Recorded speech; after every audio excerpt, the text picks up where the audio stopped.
Olá! Hoje nós vamos começar a trabalhar com os algoritmos de Machine Learning dentro do Spark.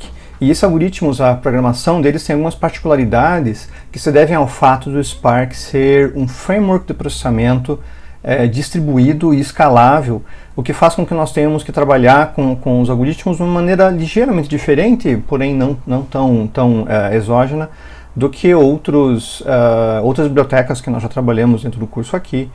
E por isso é importante dar uma olhadinha em como é que ele vai trabalhar. Para começar com o primeiro exemplo, nós vamos trabalhar com uma regressão linear, que é um tipo de modelo de Machine Learning onde você tenta verificar, predizer um valor baseado em todas as premissas, em todas as variáveis, todas as features que dão suporte para isso. Nós escolhemos em particular esse tipo de algoritmo, em particular esse dataset que nós vamos ver aqui, porque esse dataset ele é bastante simples no sentido de que os dados são todos numéricos e se conformam já com o tipo de formato de dado que o Spark espera para poder trabalhar com essas informações. Esse é um dataset que está disponível no Kaggle e a gente pode dar uma olhadinha aqui nesse dataset, é o KC House Data. E basicamente o que ele faz é ter uma série de informações sobre residências no Kentucky, se não me engano, e você tem vários dados sobre as casas, como o número de quartos, de banheiros, qual que não é a metragem quadrada, mas quantos pés quadrados tem na área construída, quantos pés quadrados tem no lote de forma geral, quantos pavimentos, se é waterfront ou não, se é na beira do mar, na beira da água ou não, lago talvez também. Kentucky, e mais outras informações que estão colocadas aqui, que vão, no fim das contas, ajudar a predizer qual que é o preço que nós temos desse imóvel em particular. Olhando aqui só nessas primeiras linhas do arquivo, a gente já percebe uma informação aqui um tanto quanto diferente, que é um preço que sai muito acima da média aqui, vários milhões aqui dentro, porque basicamente essa casa, o tamanho dela também já é bem maior do que a média, e o tamanho do lote, o tamanho do terreno, aparentemente aqui também é muito fora do padrão.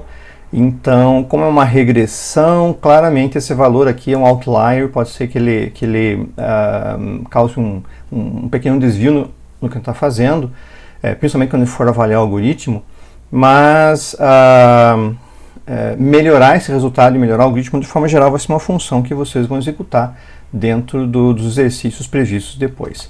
Só para dar uma olhadinha nesse dataset aqui, está no Kaggle, vocês podem buscar de lá, ou buscar ele também a partir do diretório da disciplina, onde vocês podem buscar esse dataset e acessar a informação.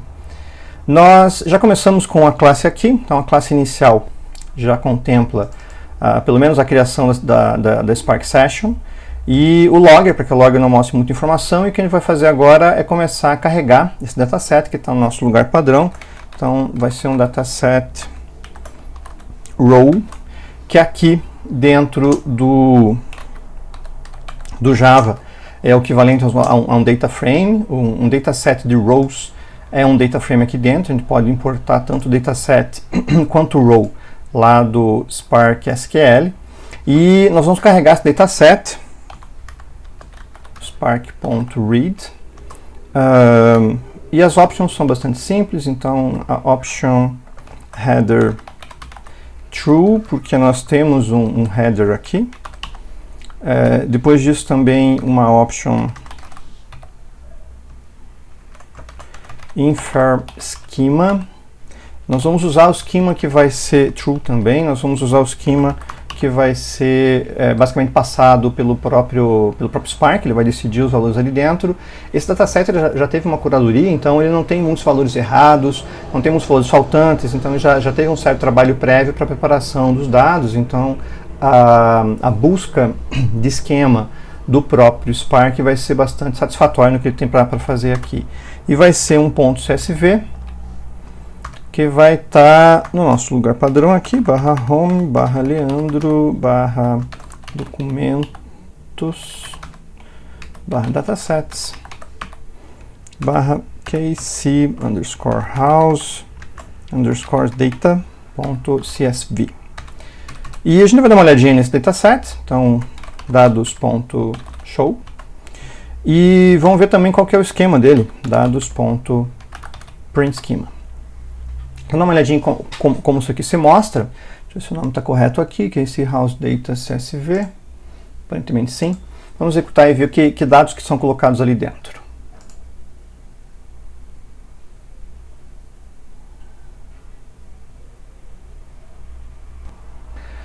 Então aqui eu tenho uma parte dos dados, que foi mais ou menos a mesma coisa mostrada pela própria planilha que está aqui do lado. Consigo ver as informações todas que estão colocadas aqui dentro. E eu vejo também o esquema que ele trouxe para nós.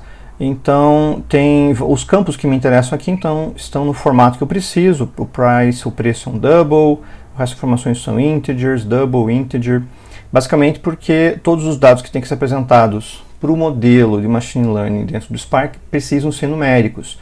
Então, se nós tivéssemos dados de categoria ou string ou coisa assim, tem que converter esse dado de alguma forma para numérico para que eu possa utilizar. Eventualmente, forçando um esquema dentro da própria leitura do CSV ou do dataset que você está trabalhando, ou alterando esses dados depois com os transformers, como nós vamos ver em alguns momentos. Bom, o print schema já está colocado aqui dentro, e além do print schema, nós podemos pedir algumas informações dos dados, que são o que a gente chama do describe, onde eu posso buscar algumas colunas, mas eu vou deixar ele fazer com todas. E o describe retorna um data frame, então eu posso colocar aqui o show. E nós também temos um método muito parecido com esse, que é o summary. Particularmente vai mostrar mais informações para nós aqui. Também retorna um data frame, eu também posso mostrar com o show. E daí a gente vai poder avaliar algumas informações sobre os campos, sobre o que os campos contêm, e verificar se por acaso eles estão dentro da faixa que nós precisamos, fazer aquela pré-análise dos dados, que a gente faz sempre na preparação dos dados, e é um dos métodos que o Spark mostra aqui para nós. Ele está provavelmente fazendo análise dos dados para ver tanto o summary tanto o describe quanto o summary. Esse primeiro resultado aqui é do describe. E aqui embaixo ele tem o summary, e vocês podem perceber que os resultados são bastante parecidos, mas eu consigo saber quantos campos são colocados aqui dentro, e todos eles estão com o mesmo valor, que quer dizer que não tem nenhum campo não preenchido. A média, o desvio padrão, o mínimo e o máximo aqui dentro. Então nós podemos ver isso no preço também, nós temos alguns preços que são grandes aqui dentro também. E a mesma informação é colocada aqui no summary. Esse primeiro aqui é do describe, o segundo aqui é do summary, mas no summary eu vejo os quartis. Então eu posso ver como é que eles estão distribuídos ao longo dos quartis, até o máximo, o mínimo, e até o 25%, 50% e 75%. Vocês podem verificar qual deles é o mais útil para vocês. É claro que o summary mostra mais informações. Nem sempre os quartis vão acabar sendo úteis para todos os processamentos, mas vocês têm disponíveis essas possibilidades aqui para todos os dados. Eu vou só comentar isso daqui, porque leva um certo tempo para ser processado. Tem que buscar os dados todos para fazer isso. E isso pode nos consumir algum tempo depois nas execuções futuras.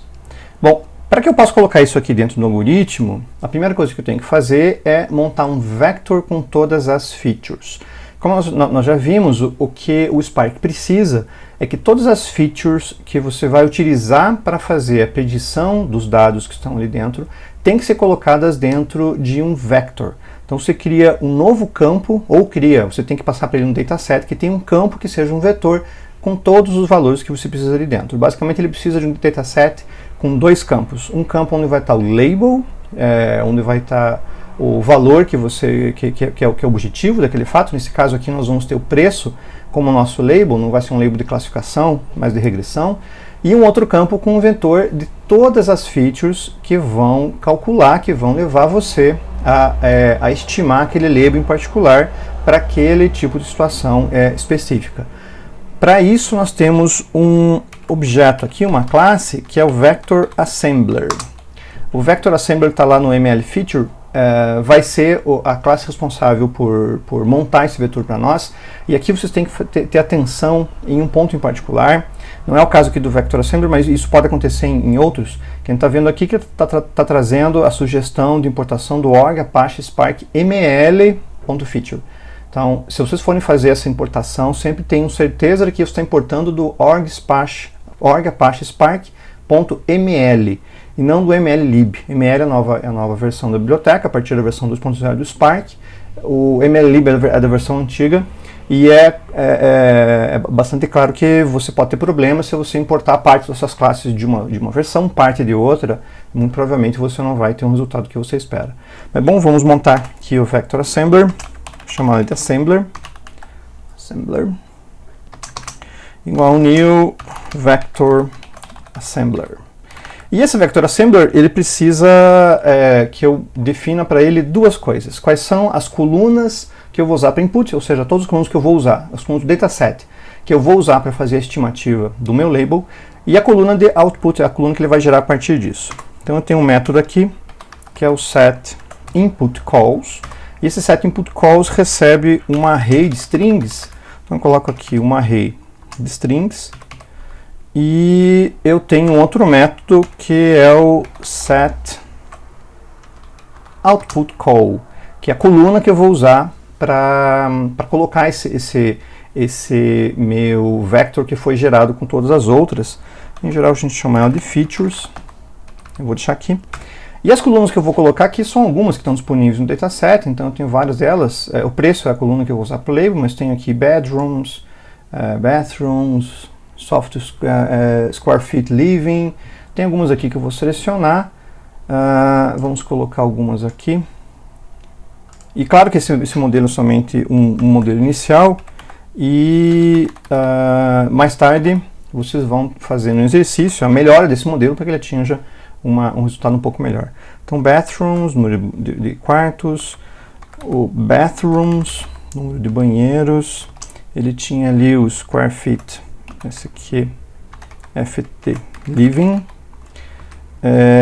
tinha também esse aqui, FT lot, que é o lote que o tamanho do terreno que ele tem.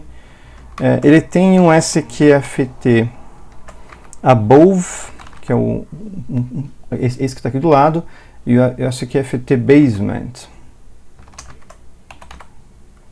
Esse aqui é FT, que é sobre qual a metragem quadrada, aqui em pés quadrados, que você tem nos pavimentos normais da casa e quanto você tem no porão da casa, o que é bastante comum lá.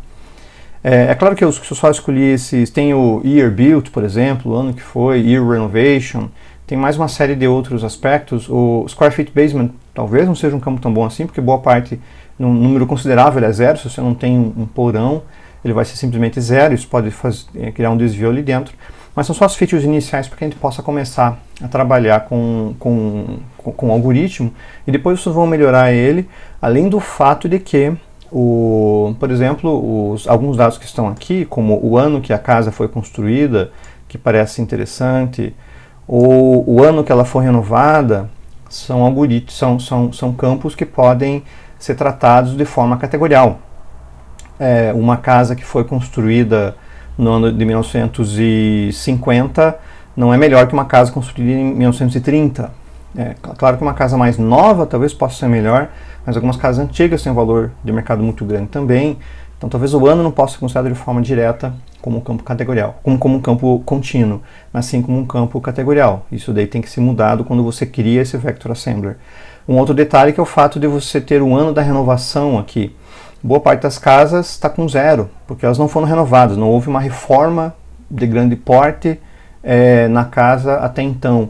Então talvez trocar, em vez de somente o ano da renovação, ano da reforma, para se houve uma reforma recente ou coisa assim. Essa é parte do data wrangling, da preparação dos dados que vai ser feita, quando você quiser colocar um pouco mais, informação ali dentro. Bom, o Vector Assembler é um transformer, então vou ter que transformar os dados originais, baseado no Vector Assembler, e ele vai criar esse campo novo, que vai se chamar Features, que então vai ter um vetor dentro desse campo com todos os valores que nós temos para essas features que foram listadas aqui, bedrooms, bathrooms e coisas assim. Isso aqui vai ser retornado como um novo dataset. Então vai ser um dataset de rows, que é um data frame. Vou chamar de dados features.rows.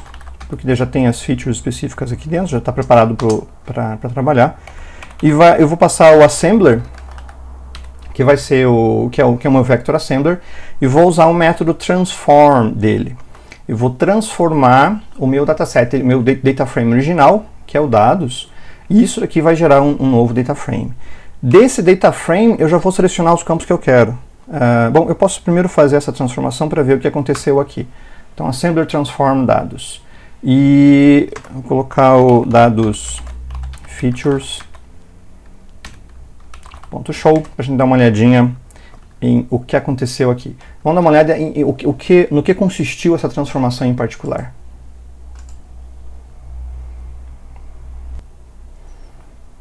Tá aqui os dados todos que nós temos. Então, esse aqui é o novo data frame e lá no final ele tem um novo campo que são as features. Então tem um campo novo que eu chamei mesmo de features, o nome é features, e aqui dentro a gente pode ver que tem um vetor na realidade. Tem um abre colchetes aqui e tem vários valores separados por vírgula, que são os valores de todos os campos que eu pedi para incluir dentro do vector assembler. Então eu tenho todos os dados que eu possuo aqui dentro, e a partir disso eu crio, com parte dos dados, as informações que são colocadas nas features. Então esse dataset transformado é o dataset original acrescido daqueles campos do campo features que eu criei a partir do vector assembler. Mas na realidade, para colocar isso dentro do meu dataset, eu não preciso de tantas informações assim, né? Basicamente eu posso fazer um select aqui, que é para buscar só os campos que eu quero. Então eu vou dar um select de duas colunas, porque a coluna que eu tenho interesse para ser o meu label é a coluna price. E a outra coluna que eu preciso, na realidade, é a coluna features, que é a coluna onde eu tenho todos os dados que vão me ajudar a estimar aquilo ali. E além disso, eu posso trocar o nome da coluna price, para que ele já tenha um nome mais específico, que vai se chamar de label. Eu já deixo num formato mais padronizado. É claro que isso aqui é puramente opcional, porque depois você pode citar esses nomes mais tarde, mas acaba sendo mais simples que você já use um padrão para todas as suas opções, todas as suas operações. Então vou trazer a coluna with column rename price, rename como label. E agora o meu data frame já tem uma visão um pouco diferente, que é só com os campos principais que vão precisar para ele. Então tá aqui o meu label com as minhas features e eu mostro todas as informações. Aqui é só o preço, que eu estou chamando de label agora, e as features todas que são colocadas aqui. Nós temos mais algumas coisas que nós podemos verificar aqui dentro, como por exemplo verificar a correlação entre todos esses campos, a correlação que eles têm com o preço, mas nós vamos fazer esse exercício logo depois.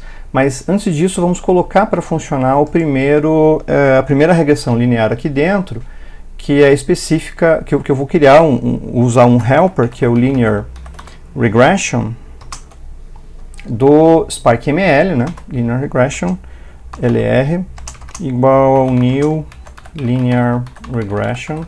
E a regressão linear tem uma série de parâmetros colocados aqui dentro, vocês podem verificar isso na documentação. E tem um parâmetro particular que ele vai reclamar logo depois aqui na nossa primeira execução. Depois nós vamos voltar para colocar um valor específico aqui dentro.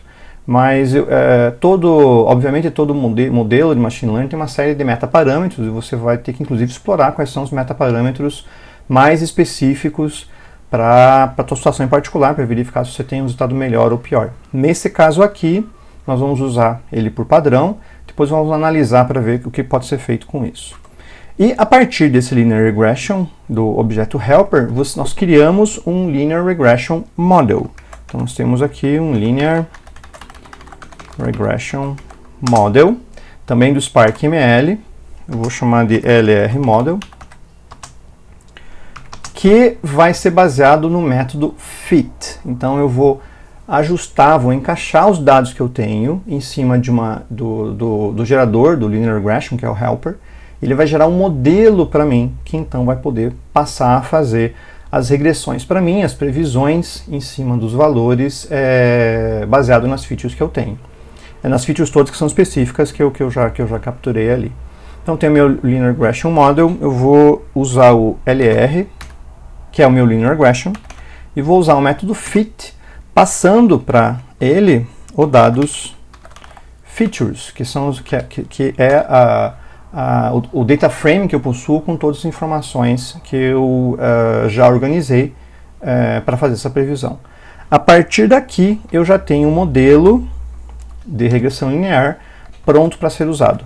Eu já posso fazer as transformações que eu preciso. Então eu fiz o fit para conseguir treinar esse modelo. O fit é o treinamento desse modelo de regressão linear. E agora eu posso fazer previsões usando uma série de métodos. Vamos dar uma olhadinha aqui em quais eu tenho. Então eu tenho os métodos convencionais de transformação. Eles são colocados aqui dentro. E além disso eu tenho mais uma série de outros métodos aqui dentro do modelo. Entre eles, os que permitem que eu faça as minhas previsões. Como o predict, que está aqui, que você passa um vector de features, e o predict vai fazer uma previsão específica para um indivíduo somente. Entretanto, é mais comum que nós usemos o método transform, porque o método transform ele passa um dataset inteiro para você, e é mais provável que você passe um conjunto inteiro de indivíduos para fazer essa regressão do que somente um deles, do que somente um a cada momento. Evidentemente, você também pode fazer uma previsão de um data frame somente com um elemento e ela vai acabar mostrando essa forma também. Só para nós testarmos, a gente vai fazer uma coisa aqui que em geral não é feita em produção, mas eu vou fazer uma previsão em cima dos dados que eu treinei. Então, o nome dos dados é o dados features. Só para ver se por acaso ele concorda com os dados que ele já tem. Ele vai provavelmente concordar em boa parte das vezes, ou vai chegar muito próximo disso, mas depois a gente vai fazer uma alteração para que ele consiga rodar isso de forma um pouquinho mais precisa. Então vou fazer aqui um transform. Perdão, já foi feito o transform, eu vou fazer o show para mostrar esse data frame.